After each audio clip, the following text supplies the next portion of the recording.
Ce tableau spoilé par les nazis a été retrouvé sur le site d'une agence immobilière en Argentine. On vous raconte.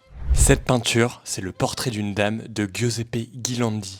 Une peinture du XVIIIe siècle inscrite sur une liste internationale de biens culturels volés par les nazis. Elle a été volée à Jacques Guttsticker, un grand collectionneur d'art d'Amsterdam, pillé par le Troisième Reich en 1940. Et depuis 80 ans, elle était introuvable. Mais le portrait a finalement refait surface fin août. Des journalistes néerlandais ont identifié l'œuvre avec l'annonce immobilière de ce pavillon à Mar del Plata, en Argentine. On y retrouve le portrait accroché directement dans le salon. Mise en vente par ses héritières, la maison est la dernière demeure connue de Friedrich Katjen, un dignitaire nazi mort en 1978. Pendant la Seconde Guerre mondiale, il s'était occupé de la vente de nombreuses œuvres, dont la collection de Jacques Guttsticker.